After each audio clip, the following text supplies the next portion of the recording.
Apa sih sebenarnya tanggal 25 Desember? Mumpung yang ngomong mantan orang sana dan 30 tahun kafir di sana. Nah, saya ceritain dulu tanggal 25 Desember biar tahu. Setelah itu terserah jenengan dari penjelasan saya ini, ya. Mohon maaf, S3 saya urusan ini semua. Ya, karena saya dulu waktu S3 saya ambil kuliah teologi, tentang Tuhan. Jadi mata kuliah saya cuma 6 kitab. Tripitaka, Weda, Ditrukonamit, Taurat, Injil, Quran. Dan alhamdulillah lulus dengan cum laude. Ya. Nah, 6 kitab ini sehingga saya banyak kenal Tuhan. Mulai dari Tuhanku ada 5, rupa-rupa warnanya. Ya, hijau, kuning, kelabu, merah muda, dan biru. Yang meledos cicit apa-apa. Sampai Tuhan saya sendiri dulu, itu 3 in 1. Ya, jadi kayak kopi susu, ada kopi, ada gula, ada susu. Ya, 3 in 1. Sampai akhirnya saya pilih la ilaha illallah.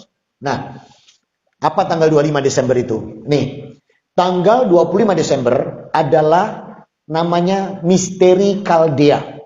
Aslinya. Apa ini misteri Kaldea? Misteri Kaldea ini adalah kelahiran dewa Baal atau dewa matahari yang dipuja oleh kaum pagan Babilonia. Dan ini ada di daerah Romawi, di Jazirah.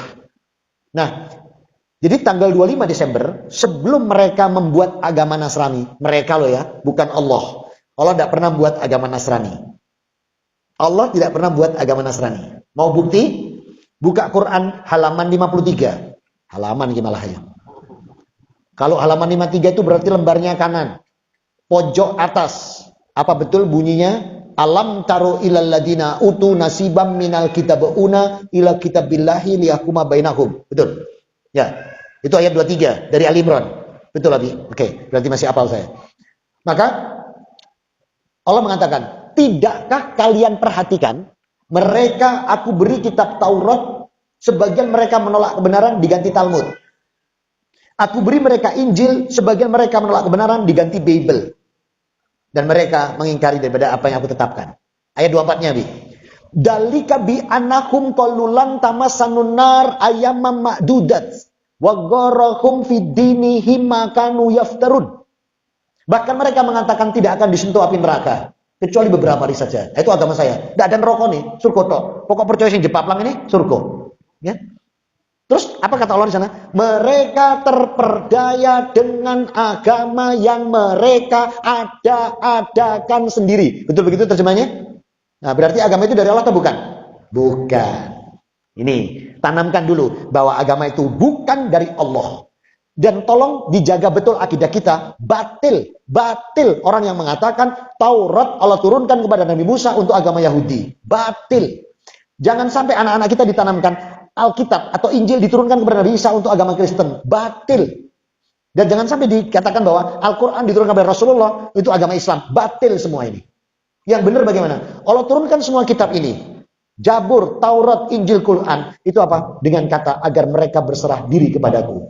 Saya bacakan. Punya Nabi Musa. Dari kitab Kejadian pasal 18. Ketika Allah berfirman kepada Musa. Wahai Musa, bawa Bani Israel keluar dari cengkraman Fir'aun untuk berserah diri kepadaku. Lihat Yohanes pasal 16. Gak duwe sampean. Makanya nak kafir duluan gak percaya. Di Yohanes pasal 16. Lihat kalimatnya Allah kepada Isa. Isa bawa Bani Israel untuk berserah diri kepadaku. Sekarang buka An-Nisa 125. Waman ahsanu dinam miman aslama wajhahulillah wa huwa muksin wa taba'a milata Ibrahim hanifa wa taqaddala Ibrahim khalila. Apa kata Allah?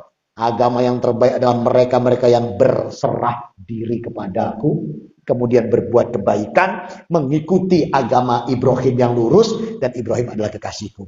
Gak ada agama Yahudi, gak ada agama Nasrani, semua aslam. Suruh berserah diri pada Allah. Jadi agama kita itu diambil dari kata aslam, artinya berserah diri, sehingga disebut dengan agama Islam. Yes. Masuk kalau sudah saya kuatkan begini sampai si melok Natalan, iku on. Apa? Yes. Ya, satu. Dah. Katanya mau husnul khotimah. Siapa tahu kita mati bareng-bareng nanti. Tahun ini mati bareng kabeh. Masuk surga semua kalau kita nanti mengikuti Allah. Ya. Nah, nih, diamini surganya, jangan matinya. Ya, saya belum mau mati dulu. Si turun kawin mana soalnya. Ya, 2016 sampai hari ini saya masih sendirian. Ini bukan pengumuman, ini sambat kan loh. Ibu diambil Allah tahun 2016 bulan September. Jadi saya ini dudo ini. 3 tahun Bu. Bu, halo. Barangkali ada yang mau ta'aruf ya. Nah, enggak. Sampai kemarin ditegur sama guru-guru. Tat, kalau sudah nggak ada itu jangan disesali. Loh, saya ikhlas kok. Diminta itu ikhlas. Cuma belum nemu. Oh, saya kira nggak mau nikah. Kalau nggak mau nikah nggak lengkap imannya. Mau, bener. Siapa sih ngomong nggak cantengan aslinya gitu. Nah, cuma belum dapat. Jadi ini kalau ada nanti ya. Kalau ada yang cocok-cocok itu suruh ta'aruf sama saya. Nah, jadi ketika Allah mengatakan tadi bahwa kitab ini tidak ada untuk agama Yahudi, tidak ada untuk Nasrani. Semua untuk hamba Allah agar berserah diri. Kata aslam. Sehingga agama kita itu diambil dari kata aslam. Makanya Islam. Nah, saya kembali ke tanggal 25 tadi. Maka tanggal 25 ini adalah kelahiran Dewa Baal. Dewa Baal itu dewa matahari. Terus apa yang namanya Kaldean Misteri? Kaldean Misteri adalah peristiwa pernikahan antara Raja Nimrod dengan Semiramis. Siapa Semiramis? Ibunya sendiri. Naudzubillah min dzalik. Itu di kitab Taurat itu, di kitab Kejadian pasal 22. Jadi pernikahan anak dengan ibu, anaknya Raja Nimrod. Nimrod itu di Alkitab. Kalau di kita Namrud, ya. Berarti di masa Nabi Ibrahim. Nah, ini sama Semiramis. Ibunya sendiri dinikahi setelah bapaknya mati. Nah, jadilah gambarnya ibu dan anak. Ini Namrud, ini ibunya. Di Eropa, di Roma, sudah terjadi peristiwa itu, dirayakan. Jadi selain kelahiran Dewa Matahari, ada proses dengan ibu dan anak. Supaya Kristen bisa masuk di Roma, mereka juga pakai lambang yang sama. Nabi Isa sama Maryam, ibu dan anak. Lah kok saiki digawe BKKBN, gitu. Nah, dia yang lambangnya podo. Nah, sehingga dengan catatan ini berarti mereka itu membuat lahirnya Yesus tanggal 25 Desember supaya bisa diterima di Eropa, supaya bisa diterima di Romawi. Sebab kalau enggak susah masuknya. Nah, sekarang bener enggak Nabi Isa itu lahir Desember? Bener enggak? Dari mana antum tahu enggak? Buka Quran surat 19 ayat 23, 24, 25. Di surat 19, 23, 24, 25, terutama di 25-nya. Wahuzia illaiti at-taqilati qalata rotoban jannia. Apalagi di ayat 25-nya. Saat dimana kontraksi daripada Maryam yang sudah begitu luar biasa mau melahirkan. Bahkan dia mengatakan kolats, ya laitani mitu qabla. Lebih aku mati aja daripada begini. Tapi lihat ayat 24-nya.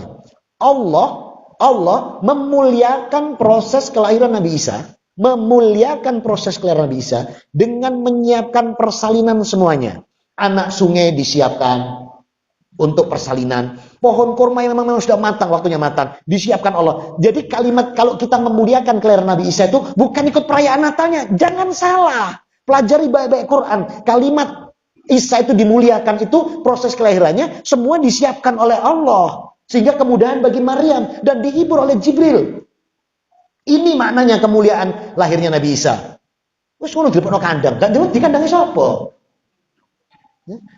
Nah, matangnya kurma bulan apa? Juni, Juli, Agustus sampai September. Berarti kalau mereka bilang Yesus lahir Desember, ada dua kemungkinan. Kemungkinan pertama, mereka berbohong, dipindah ke Desember. Kemungkinan yang kedua, kurma iki double. Dikongkon wah Juli, Agustus, September, tetap wah Desember, berarti kurma iki bedhi. Nah, kira-kira yang cocok ini kurma iki dua-blok bedhi atau mereka yang bujui? Yo, sampe jawab bener padahal mereka yang bujui. Ngono melok enak taala. Gitu. Makanya malaikat ngomong hari iki ono atau ya apa gitu loh. Kita tahu secara akidah dari Quran kita bahwa dalam sejarah Nabi Isa tidak lahir di bulan Desember. Sebab tidak masuk akal kurma matang di bulan Desember. Ini menurut sejarah